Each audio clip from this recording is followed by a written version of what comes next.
പറയട്ടെ. ഞാൻ സ്വകാര്യതയിലോട്ട് ഓൺലൈൻ മീഡിയക്ക് കയറാൻ പറ്റത്തില്ല. പിന്നെ സ്വകാര്യതയിലോട്ട് കയറിയിട്ടില്ല. കയറിയത് ഒരു എക്സാമ്പിൾ പറ. സ്വകാര്യത കയറി ഒരു എക്സാമ്പിൾ പറ. സ്വകാര്യതയിൽ ഇഷ്ടം പോലെ കയറിയിട്ടുണ്ട്. നമ്മള് ഒരിടത്ത് കല്യാണത്തിന് പോയി ഭക്ഷണം കഴിക്കുമ്പോൾ സ്വകാര്യതയാണ്.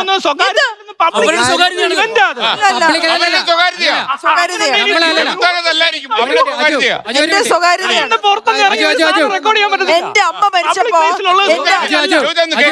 എന്റെ അമ്മ മരിച്ചപ്പോഴത്തേക്ക് അമ്മയെ ട്രീറ്റ് ചെയ്ത ഡോക്ടറെ വന്നപ്പോ ഞാൻ അദ്ദേഹത്തിന്റെ കാലിൽ തൊട്ട് എഴുതത് എന്റെ സ്വകാര്യതയാ.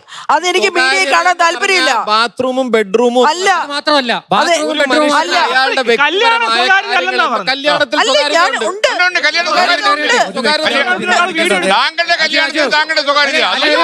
കല്യാണമൊക്കെ പബ്ലിഷ് ചെയ്യേണ്ട കാര്യമാണ്. അത് പബ്ലിക് ആക്കേണ്ട കാര്യമാണ്. കല്യാണം പബ്ലിക് ആക്കണം.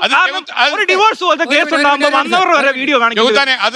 നിലപാടല്ല, നല്ല നിലപാടല്ല. റെക്കോർഡ് ചെയ്ത് സൂക്ഷിക്കുന്നുണ്ടല്ലോ. എന്റെ കല്യാണത്തിന് ഞാൻ തീരുമാനം എടുക്കോ ഒരു മീഡിയക്കാരന് കേറി വരണ്ട, ആരും വരത്തില്ല. ഓരോ തീരുമാനം എടുത്താ പോരെ.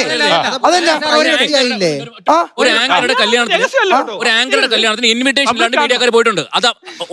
അത് ഇന്റർവ്യൂവിൽ അയാളുടെ അവരുടെ ഹസ്ബൻഡ് വിളിച്ച് പറഞ്ഞിട്ടുണ്ട്. ഒരു നിങ്ങളുടെ കൂട്ടത്തിലുള്ള ഒരു ആങ്കറുടെ കല്യാണം മീഡിയക്കാർ ഇൻവിറ്റേഷൻ ഇല്ല. പക്ഷെ ഈ മീഡിയക്കാർ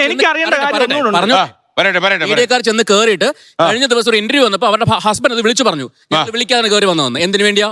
വിളിച്ചിട്ടില്ല. ഈ കാർഡ് പിന്നെ എവിടുന്ന് കിട്ടി? എന്താ കാർഡ് എവിടുന്ന് കിട്ടി? ഹസ്ബൻഡ് പറഞ്ഞ കാര്യം ഞാൻ പറയുന്നത്. ഹസ്ബൻഡ് പറഞ്ഞോട്ടെ, അതിനെന്ത് ഒരാൾ